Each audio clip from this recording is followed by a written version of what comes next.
प्रिय विद्यार्थियों, हर घर पाठशाला में आपका स्वागत है। बच्चों, टॉर्च बेचने वाला पाठ में हमने पिछले भाग में पढ़ा कि जब लेखक हरिशंकर परसाई जी की मुलाकात चौराहे पर एक टॉर्च बेचने वाले से होती है, तो वह टॉर्च बेचने वाला अपनी और अपने दोस्त की कहानी कैसे सुनाता है। टॉर्च बेचने वाला लेखक से कहता है कि 5 साल पहले एक कंपनी का टॉर्च विक्रेता बनने की मैंने सोची। टॉर्च बेचने के लिए वह लोगों को भरी दोपहर में अंधकार बढ़ने का भय दिखाता, अंधकार में गिरकर घायल होने, जंगल में जानवरों द्वारा खा लिए जाने या शाम पर पाम पड़ने से डस लिए जाने का भय दिखाता।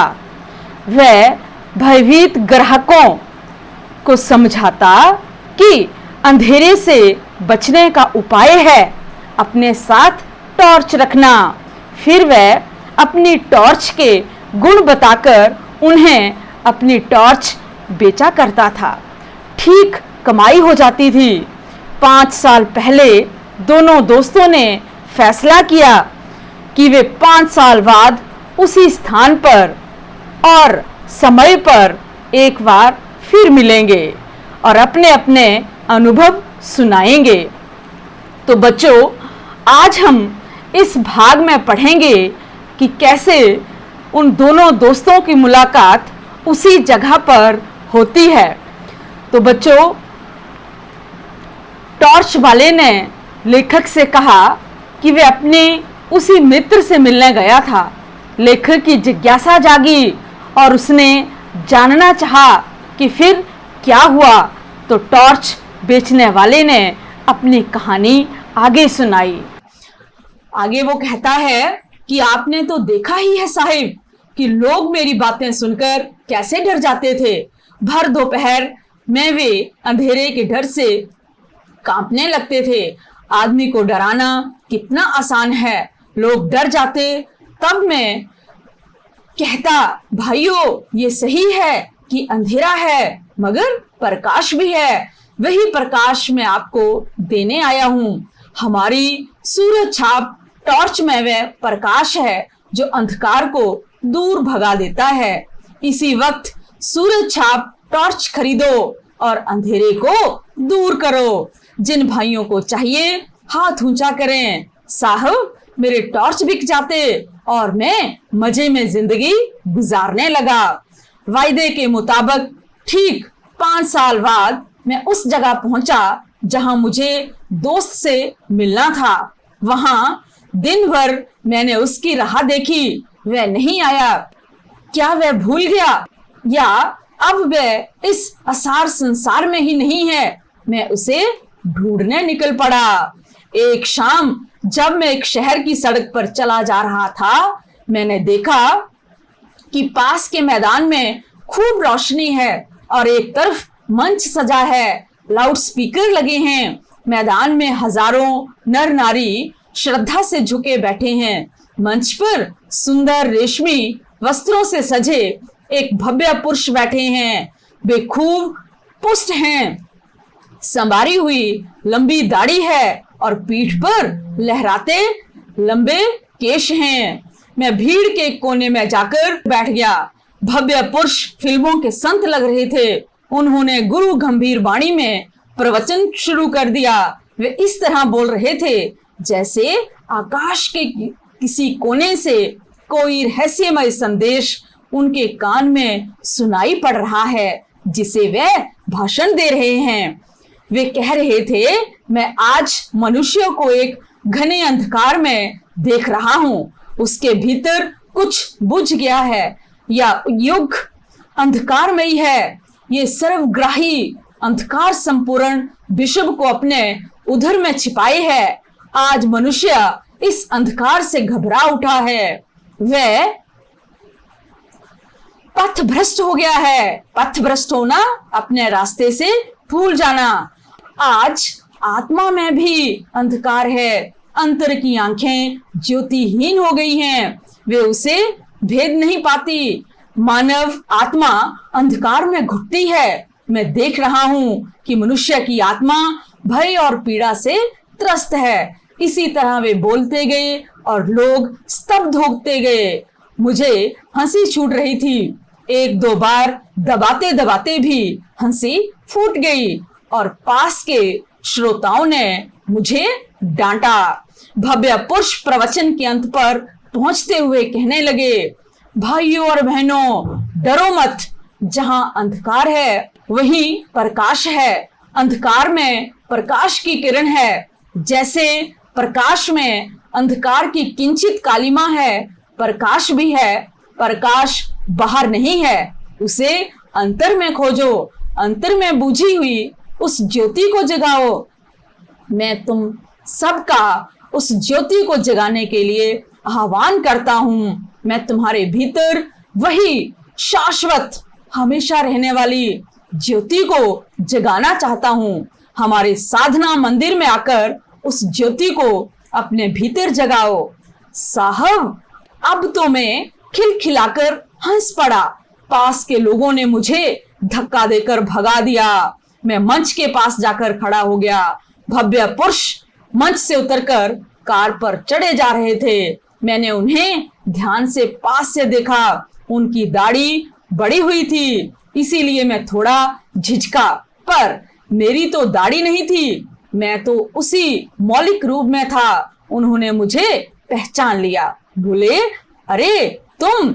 मैं पहचान कर बोलने ही वाला था कि उन्होंने मुझे हाथ पकड़कर कार में बिठा लिया और मैं फिर कुछ बोलने लगा तो उन्होंने कहा, बंगले तक कोई बातचीत नहीं होगी, वही ज्ञान चर्चा होगी। मुझे याद आ गया कि वहां ड्राइवर है।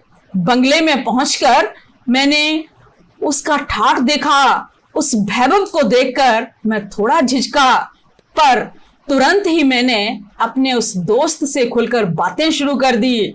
मैंने कहा, यार तू तो बिल्कुल बदल गया है। उसने गंभीरता से कहा, परिवर्तन जीवन का अनंत क्रम है।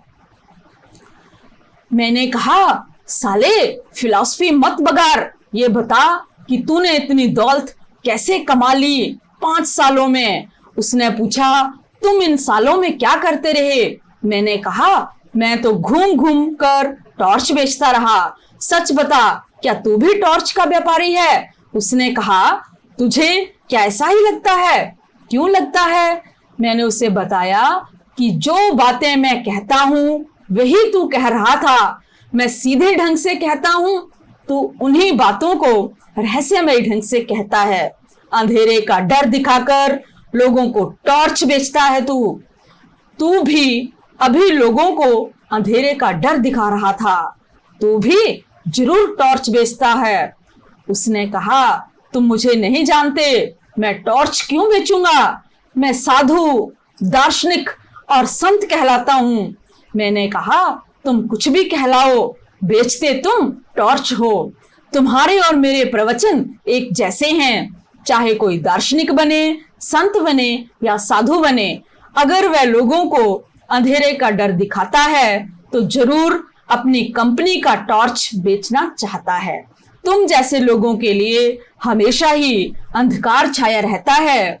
बताओ, तुम्हारे जैसे किसी आदमी ने हजारों में कभी भी ये कहा है कि आज दुनिया में प्रकाश फैला है? कभी नहीं कहा। क्यों?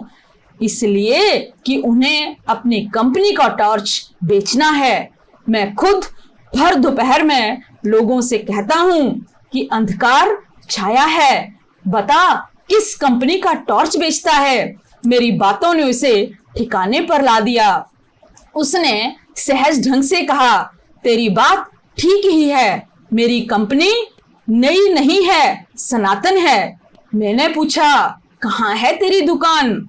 नमूने के लिए एक आध टॉर्च तो दिखा। सूरज छाप टॉर्च से बहुत ज्यादा बिक्री है उसकी। उसने कहा, उस टॉर्च की कोई दुकान बाजार में नहीं, वह बहुत सूक्ष्म है, मगर कीमत उसकी बहुत मिल जाती है। तू 1-2 दिन रह तो मैं तुझे सब समझा देता हूँ। तो साहब मैं 2 दिन उसके पास रहा। तीसरे दिन सूरज छाप टॉर्च की पेटी को नदी में फेंककर नया काम शुरू कर दिया। वे अपनी दाढ़ी पर हाथ फेरने लगा। बोला, बस 1 महीने की देर और है। मैंने पूछा, तो अब कौन सा धंधा करोगे? उसने कहा, धंधा वही करूंगा, यानी टॉर्च बेचूंगा। बस कंपनी बदल रहा हूं। प्यारे बच्चों, इस गद्यांश में हमने पढ़ा कि जब टॉर्च बेचने वाला दोस्त उसी जगह पर अपने मित्र का इंतजार करता है तो उसका मित्र नहीं आया। कुछ देर प्रतीक्षा करने के पश्चात वह पास के एक मैदान की ओर चल दिया जहां भक्तों की भीड़ जुटी थी और संगीत बज रहा था। वह भी भीड़ में बैठ गया। उसने देखा कि वह एक दिव्य पुरुष जो कि टॉर्च बेचने वाले का दोस्त था, हष्ट पुष्ट रेशमी चमकीले वस्त्र पहने मंच पर आया। उसके सिर के बाल और दाढ़ी बड़ी हुई थी। उसने उपदेश देना शुरू किया कि संसार में भ्रष्टाचार, अनाचार और अंधकार फैला है। मनुष्य के मन में भी अंधकार बढ़ता जा रहा है।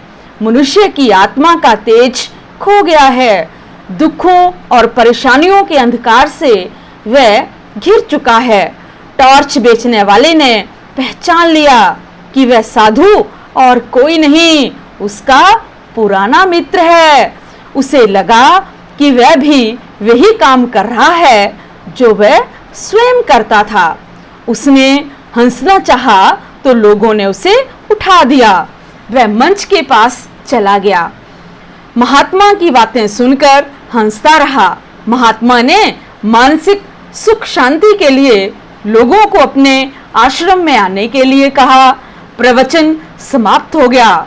उसने अपने मित्र को पकड़ लिया। मित्र ने चुपचाप अपने साथ गाड़ी में बैठने को कहा और कहा कि ड्राइवर की उपस्थिति में बातें नहीं होंगी, हम घर चलकर बातें करेंगे। तो बच्चों, टॉर्च बेचने वाले को उसका साधु मित्र अपने घर ले गया। वह बड़े विशाल भवन में रहता था। वहां पर सारी सुख सुविधाएं थी। टॉर्च बेचने वाले ने अपने मित्र से कहा कि उसका प्रवचन सुनकर उसे लगा कि वह भी टॉर्च बेचने वाला है।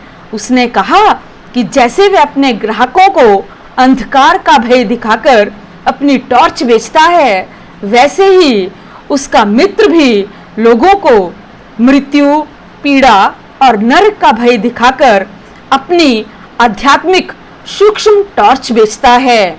उसने अपने मित्र को यह मानने के लिए विवश कर दिया कि वह भी टॉर्च बेचने वाला है। उसने अपने मित्र से पूछा कि वह किस कंपनी यानी संप्रदाय की टॉर्च बेचता है। तो बच्चों, उसके साधु मित्र ने कहा कि यदि वह टॉर्च बेचता भी हो तो सनातन टॉर्च बेचता है, ऐसा टॉर्च जो सदियों से बिकता आया है, जिसकी कंपनी कभी फेल नहीं होती। टॉर्च के दाम भी अच्छे मिलते हैं।